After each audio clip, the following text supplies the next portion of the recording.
우리 위원님 친구들 너무 잘했어요. 너무 좋죠? 새벽을 깨운다는 것이 쉽지 않고 우리 친구들, 우리 선생님들 너무너무 애쓰셨는데 여러분 크게 박수 한번 해주셔요.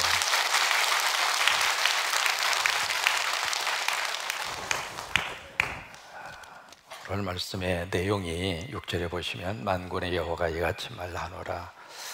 오늘 말씀에서도 분명히 등장하는 주인공이 누구냐면 인간이 아니라 누구예요? 하나님이십니다.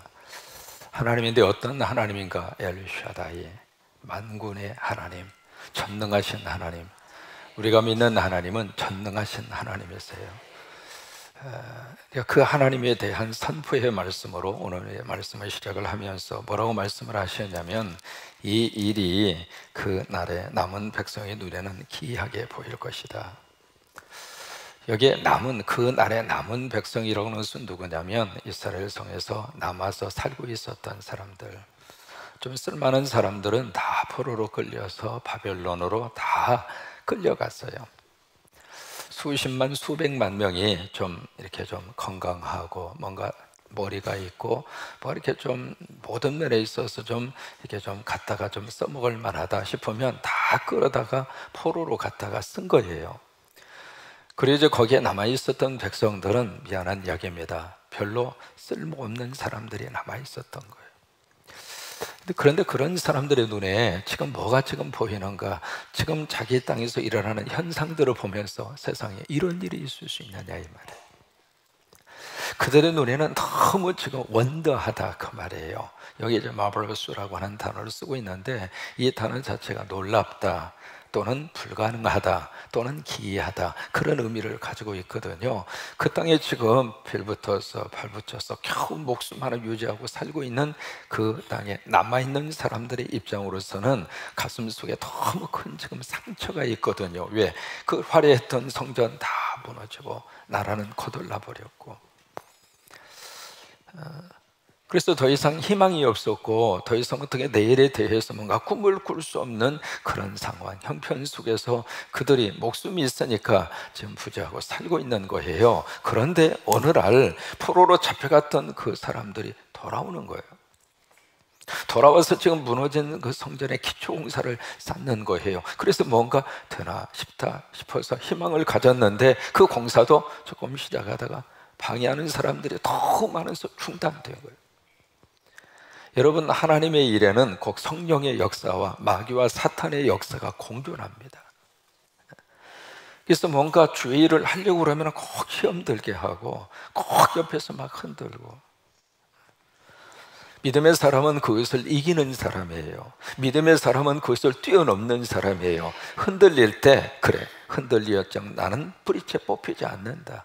나 하나님 의지하고 나 산다. 하나님 의지하고 난 버틴다. 하나님이 나를 도와주신다. 그 믿음으로 상황과 현실을 뛰어넘는 사람이 믿음의 사람이지, 시험이 있다고 그래서 아이고 이것이 아닌 게 비요 그리고 포기하는 사람은 안 돼. 그래서 이제 이게 모든 것이 다 끝났다 생각하고 있었는데 또다시 학계, 스가랴 같은 하나님의 사람들을 이렇게 등장을 하더니 다시 그 공사가 시작이 되고, 그러면서 도저히 That's impossible, 불가능하다고 생각했던 그 일들이 눈앞에서 현실로 일어나는 거예요. 무너졌던 성전이 막 일어나고 막 여기저기서 폐허가 된 그 땅에 사람들이 막 몰려오기 시작을 하고, 그리고 사회가 건전한 모습으로 막 이렇게 발전되어져 가고 살맛 나는 세상으로 바뀌어지고, 또 하나 가정들이 세워지고, 또 하나 우리 자녀들이 막 희망을 가지고 우리 유년부 친구들처럼 그런 모습들이 눈앞에서 막 펼쳐지는 거예요. 그런 모습을 보면서 세상에 이런 일이 어떻게 있을 수 있느냐. 미국 사람들이 뭔가 이렇게 도저히 표현할 수 없는 계면적인, 아니면 여러 가지 표현하기 힘들 때 꼭 하는 제스처 하나가 있습니다. 그것이 바로 뭐냐면 이겁니다. 지금 그 성에서 남아있는 그 백성들의 입장으로서는 이거예요. 도대체 일이 가능하냐 이 말이에요. 그런데 그 부분에 대해서, 그 일에 대해서 너희들이 보고 너희들의 눈으로 봤을 때에는 이거지만은 하나님의 눈으로 봤을 때는 안 그렇다 그 말이에요. 여러분, 성경이 두 가지의 싸움이에요. 인간 면에서 보면은 impossible, 불가능해요. 하나님의 면에서 보면 가능하단 말이에요. 이 두 가지의 싸움이 성경에서 계속 이루어지는 싸움이에요. 백세된 아브라함에게 하나님이 나타나시잖아요. 나타나서 하시는 말씀이 너 1년 후에 아기 있을 거야. 여러분, 그게 가능합니까? 자기의 부인이 지금 나이가 90이에요. 아니, 어떻게 90 잡수신 할머니가 애 낳아요? 불가능하잖아요. 그러니까 아브라함의 입장으로서는, 사라의 입장으로서는 이거예요. 어떻게 그런 일이 가능하냐 그 말이죠. 그런데 하나님은 가능하다 그 말이에요. 하나님은 가능하다 그 말이에요. 하나님은 가능하다 그 말이에요. 그 싸움이 성경의 싸움이에요. 그래서 창세기 17장 2절 말씀에, 그래서 하나님이 나타나셔서 처음으로 하시는 말씀이 나는 전능하신 하나님이다. 같이 한번 해볼까요? 우리 친구들도 같이 한번 해보세요. 우리가 믿는 하나님은 전능하신 하나님이세요. 너무 잘하셨어요. 내가 보기에는 불가능하지만 하나님이 볼 때는 가능하다 그거예요. 나사로가 죽었습니다. 그래서 이미 장례식까지 치루었습니다. 그래서 나흘이 지났습니다. 냄새나죠. 근데 그 무덤 앞에 딱 서서 예수님 뭐라고 말씀을 하세요? 살아나리라.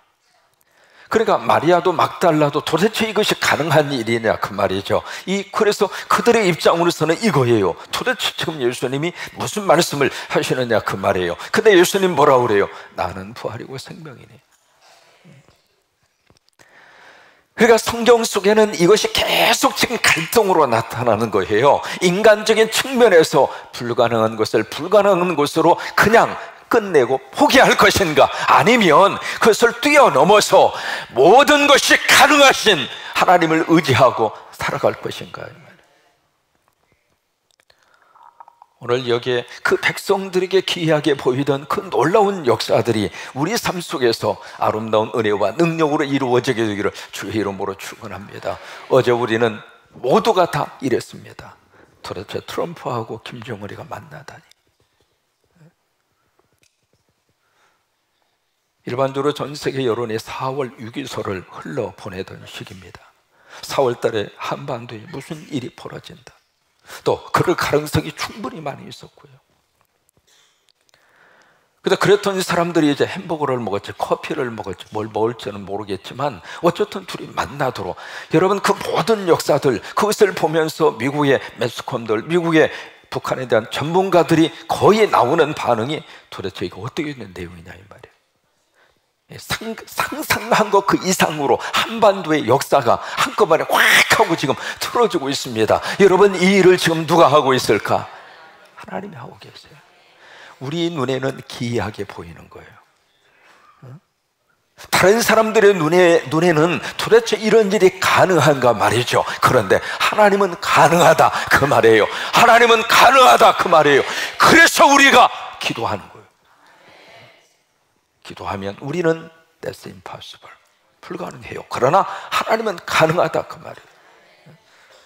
그래서 우리의 뜨거운 이 기도를 통해서 앞으로 계속 여기 한반도 안에 다른 세력들이 장난질하지 아니하도록 악한 영은 예수의 이름으로 떠나갈지어다. 우리 민족을 이용해 먹는 악한 영들은 예수의 이름으로 떠나갈지어다. 성령이 이 민족과 이 땅을 충만히 부어주셔서 다시 한번 이 땅이 영성으로 살아나고 군산지역이 영적으로 바르게 세워져 가고, 그러니까 이런 모든 역사들 앞에서 우리가 눈으로 봤을 때에는 그것이 가능하겠는가, 그렇게 보여지는 일들이 참 많이 있지만은 하나님이 역사하시고 하나님이 도와주시고 하나님이 개입하시면 된다 이 말이에요. 어제 우리는 평창 패럴림픽 개회식을 봤습니다. 원래 패럴림픽이라고 하는 단어 대신에 장애인 올림픽, 참 신기합니다. 이게요, 연대순위에 너무 기가 막힌 거예요.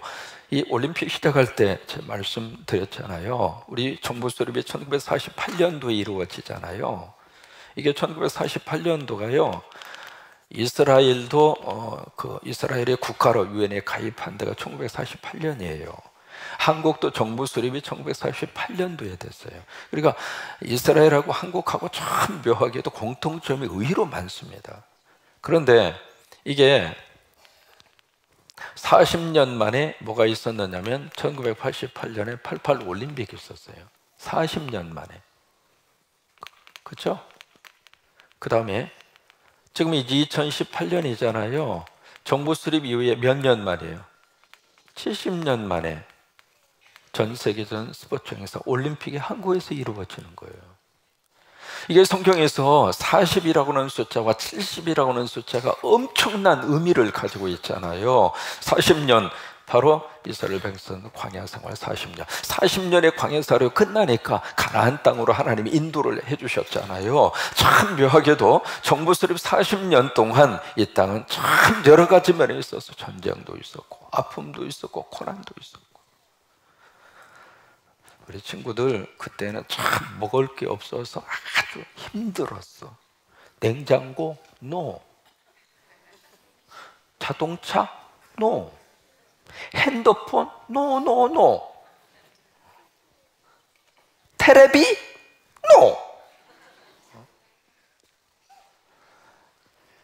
말 그대로 이 40년 동안 정부 수립이 이루어지고 40년 동안 참 광야의 생활, 그것이 우리의 삶의 환경이었잖아요. 근데 그것이 끝나면서 88 올림픽을 하나님의 선물로 주셨어요. 저는 그렇게 믿어요. 우리가 영적으로 해석을 한번 해보면 이런 의미성을 가지고 있다 그 말이에요. 왜냐하면 역사는 하나님이 끌고 가시니까, 우연하게 이루어지는 일이 아니니까, 지금 우리가 함께 예배하는 것도 우연이 아니니까. 우리 콩고에 있는 친구들 새벽을 깨워서 졸지 마. 이제 한국말로 어느 정도 알아들어요. 아까 찬송 부르는 것 내가 유심히 지켜보니까 찬송도 따라서 부르더라고요. 이게 우연이 아니라 그 말이에요. 하나님께서 우리를 이렇게 이끌어 주셔서 하나님의 계획과 하나님의 섭리 속에서 우리가 모든 일들이 이루어진다고 우리는 믿거든요. 그러면 40년 동안 그런 역사의 굴곡이 지나고 나서 올림픽을 주셨고 88. 그리고 나서 70년이라는 세월이 바로 이스라엘 백성들이 포로로 잡혀간 그 기간이 70년이에요. 70년이 되는 그 해, 하나님께서 고레스를 세우셔서 그 민족의 해방이 되도록 그렇게 역사를 하신 거예요. 그러니까 2018년도 이 평창의 올림픽 패럴림픽을 통해서 하나님은 우리 민족의 큰 선물을 하나님이 주시리라고 믿어요. 그래서 70년 만에 그 이스라엘 백성들을 해방하고 포로에서 자유함을 주셔서 그들의 한 맺힌 문제를 풀어주신 것처럼 한반도의 그 한 맺힌 문제를 하나님이 풀어주셔서 이 소통의 물꼬를 하나님이 터주신 줄로 믿고,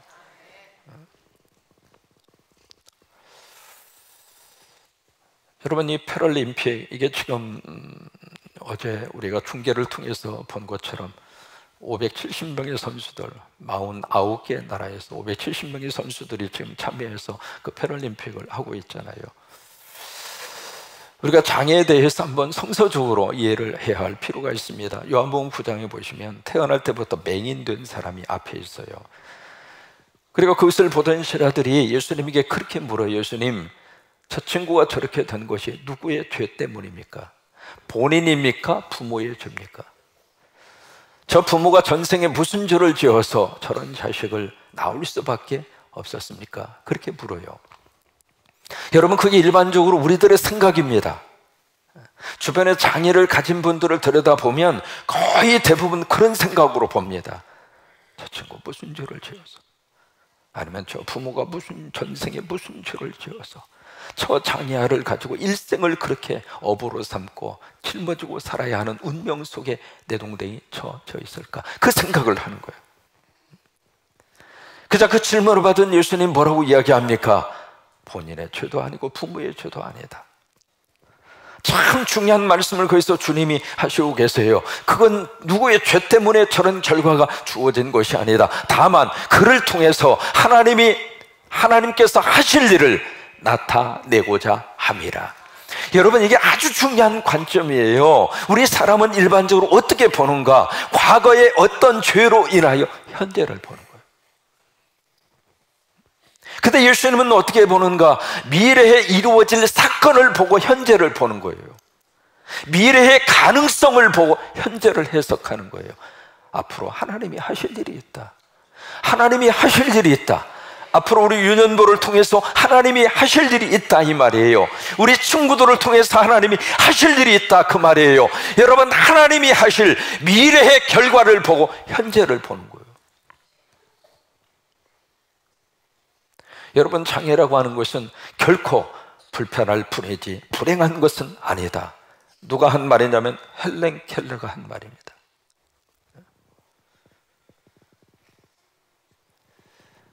눈을 못 보는 사람이 불행한 것이 아니라 태어나는 순간부터 시각장애인으로 태어나서 아무것도 볼 수 없는 사람이 불행한 것이 아니라 두 눈으로 볼 수는 있어도 꿈이 없는 사람이 불행한 사람이다. 여러분, 어떤 경우가 있어도 엘샤다이 하나님을 의지하면 장애를 뛰어넘어서 멋진 하나님의 사람으로 쓰임을 받을 수 있어요. 두 사람을 소개합니다. 드렉 라벨로라고 하는 친구가 있습니다. 잠깐 띄워줘 봐요. 비욘드 사이트라고 하는 영화가 있었어요. 비욘드 사이트라고 하는 게 본다는 뜻이거든요. 비욘이라고 하는 것은 너머라고 하는 뜻이에요. 저 친구가 지금 뭔가 하나를 들고 있죠. 저 친구는 태어나는 순간부터 시각장애인으로 태어났어요. 그래서 시각장애인으로 태어나는 순간부터 아무것도 못 본 거예요. 우리 친구들 생각해 볼까요? 태어났는데 아무것도 안 보여. 어떨 것 같아요? 저 친구가 그렇게 태어났거든요. 근데 그 부모님이 그 자식을 바라보는 참 그게 중요해요. 부모는 그 자식을 애물단지로 보지 않고 하나님의 선물로 봤어요. 그래서 기도하면서 그 자식을 여러분, 하나님의 선물로 보면 그 자녀 자체가 너무 소중한 거예요.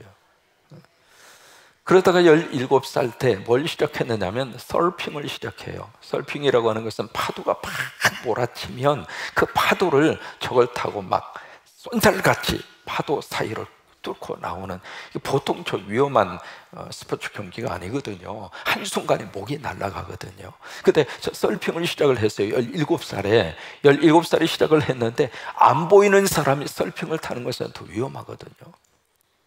근데 3년 만에 미국에 가면 미국의 하와이, 오하이오라고 하는 거기에 가장 세계적으로 유명한 서핑 대회가 하와이 거기서 열리는데, 왜냐하면 거기가 파도가 상상 이상으로 파도가 높이 치거든요. 저 서핑은 파도가 없으면 못 타요. 그러니까 막 침체만한 파도가 몰려올 때 그때 서핑을 타서 대회를 하고 그러는데, 그 대회에서 1등을 한 거예요.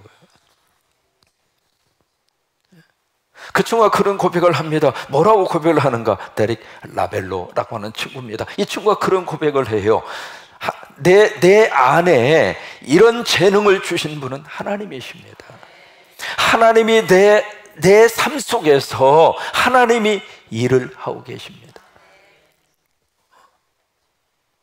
다른 사람들의 눈에는 기이하게 보이지만 하나님의 눈으로 봤을 때는 그건 가능하다, 그 말이에요. 또 한 친구를 여러분 앞에 소개합니다. 크리스토퍼 더플리라고 하는 친구입니다. 저 친구는 26주 만에 엄마가 임신한 지 26주 만에 500g으로 태어났습니다. 그렇게 태어났는데 하도 기가 막히니까 참 묘하게도 이 부모는, 저 더블리 부모는 이 자식을 버렸어요. 나 못 키우겠다고. 그때 그것을 입양을 한 사람이 누구냐면 고모였어요. 고모가 저 친구 그 핏덩어리를, 500g밖에 되지 않는 그 핏덩어리를 고모가 입양을. 참, 하나님은 그렇게 돕는 자를 보내주시는 거예요. 부모가 버렸지만 고모를 통해서 거두게 만드신 거예요. 그래서 그 친구를 갖다가 말 그대로 지극정성으로 저 친구를 길러냈어요. 길러냈는데 이게 눈도 안 보일 뿐만 아니라 또 하나 자폐증 아이예요. 그래서 초등학교 2학년 때까지 말을 못하는 거예요. 걷는 것도 호우적대고 걸고. 그래서 기가 막히죠. 이 아이가 살긴 살았는데 사람 구실을 할까 그렇게 보고 있는데 어느 날 이렇게 보니까 막 흥얼거리는 거예요. 더플리라고 하는 저 친구가 막 흥얼거리면서 막 이렇게 하는 거 보니까 음악에 뭔가 소질이 있나 보다 싶어가지고 피아노 앞에다가 딱 앉혀놓으니까 세상에 가르치지도 않았는데 똑딱거리는 거예요. 아마 우리 형님 곡을 치지 않았을까. 차이코프스키의 곡을 그냥 상상을 해본 거예요. 가르치지도 않았는데 피아노를 치면서 그러면서 참 묘하게도 뭔가 소리를 내는 거예요. 초등학교 1학년 때까지 말 한마디 못하던 저 친구가 피아노 앞에서 하면서 그때 말이 터진 거예요. 그래서 지금 제 크리스토퍼 더플리라고 하는 친구가 무슨 사역을 하느냐면 지금 찬양 사역을 하고 있습니다. 미국 전역을 순회하면서 하나님을 찬양하고, 우리가 보기에는 불가능하지만은 기이하게 보이지만 하나님이 함께 하시면 가능하다 그 말이에요. 1960년 70년대 극작가로서 유명했던 사람 중에 한 분이 오혜령 씨입니다. 아마 연세 드신 분들은 아실 거예요. 별이 빛나는 밤에 거기에 PD를 했습니다. DJ를 했죠. 연세 있는 분들은 별이 빛나는 밤에 황홀한 밤으로 느꼈던, 그러면서 연애편지 쓰시던 분들은 그 오혜령 씨를 잘 알고 있는 분입니다. 잘 나갔던 분이죠. 근데 이분이 1977년도에 교통사고를 당해요. 교통사고를 당하고 16주 동안 의식이 없이 그렇게 지내다가 깨어났어요. 깨어났는데 깨어나면서부터 이 사람이 아주 희귀한 병이 걸리게 돼요. 그 병이 뭐냐면 관상대동맥 경련증. 이게 무슨 얘기냐면 하루에 한 번씩 이게 호흡이 멎고 맥박이 멎어버려요. 그러면 가사 상태에 빠지는 거예요. 갑자기 멀쩡하던 사람이 숨을 못 쉬어. 그리고 맥박이 그냥 멎어버려. 그래서 상태가 죽어버리는 거예요. 하루에 한 번씩. 그게 그 병이에요. 그래서 1970년도 교통사고 후유증으로 그 병이 오기 시작했는데 그 다음에 1년 후에 1978년도에 위암 말기 판정을 받습니다. 그 다음에 위암이 어디까지 진전이 됐는가? 임파선까지 뻗었어요. 그래서 병원에서 3개월 시한부 인생, 그걸 딱 판정을 받은 거예요. 그때 그분의 나이가 38살. 기가 막힌 삶의 현실 속에서 이분이 막 하나님을 원망합니다. 누구라도 그렇죠. 하나님 어떻게 내 인생에 이렇게 태클을 거십니까? 하필이면 하나님 내 인생 가운데 이런 고통을 나에게 허락을 하십니까? 그래서 막 하나님을 향하여 원망하고, 그리고 어차피 3개월 죽을 인생. 그런데 그를 곁에서 지켜보면서 참 사랑의 마음으로 이렇게 일주일에 한 번씩 꽃을 보내는 분이 계셨어요. 그 꽃을 이렇게 보내주면서 희망을 잃지 말라고, 살아야 할 이유가 있다고. 그러면서 이제 그걸 버티도록 그렇게 했는데 참 신기하게도 3개월 딱 됐는데 안 죽은 거예요. 여기 뭔가 있나 보다. 그러면서 이제 그때부터 매달리기 시작한 거예요. 사람은 참 묘합니다. 절망의 밑바닥을 딱 치는 순간 절망의 밑바닥에서 다시 치고 올라올 수 있는 거예요. 왜? 바닥을 땅에 내디뎠으니까. 그래서 다시 시작을 해보자. 그러면서 하나님 앞에 기도하고 예배를 시작했는데 그때 하나님이 그에게 회개의 영을 주신 거예요. 회개의 영을 주셔서 무려 6개월 동안 계속 눈물을 흘리면서, 그러다가 어느 날 갑자기 기도하는 가운데, 예배를 드리는 가운데 갑자기 오한이 온 몸에 밀려오기 시작을 한 거예요. 그래서 발발을 떨면서 이제 내 인생 끝나는구나, 이제는 하나님이 나 데려가시는구나, 그렇게 생각하고 너무 추워서 오한이 들어서 막 추위에 막 떨고 있는데, 그러면서 손을, 겨드랑이를 어떻게 만지는데 세상에 겨드랑이에 나 있던 이 암을 통해서 나타났던 신체 부위가 없어진 거예요. 신기하다. 어떻게 이게 없어졌냐 이거예요. 그 다음부터 이분이 그 위암 말기 증상이 사라졌어요. 근데 그 아몬이 이제 치유를 받았지만은 지금도 오해령 씨 이분이 14가지 병을 가지고 있습니다. 또 5만 가지 병은 이분이 다 가지고 있는 거죠. 전부 다. 그러면서도 지금 그런 상황 속에 지금 살고 있거든요. 살고 있는데 그러면서 그분이 참 인상적인 말을 합니다. 내 삶은 기적의 연속입니다. 그래요. 우리가 보기에는 불가능하지만 하나님이 보실 때는 가능한 거예요. 여러분의 인생 속에 기이하게 보이는 그런 현상과 그런 사건과 그런 상황 속에서 낙심하지 마시고 하나님이 함께 하시면, 하나님이 함께 하시면, 그게 하나님이 함께 하시면, 그게 하나님이 함께 하시면, 두 손 들고 하나님이 함께 하시면, 다시 한번 하나님이 함께 하시면, 그래요. 하나님이 함께 하시면, 엘샤다이 전능하신 하나님이 함께 하시면 가능하다 그 말이에요. 그 은혜가 함께 하시게 되기를 주의 이름으로 축원합니다.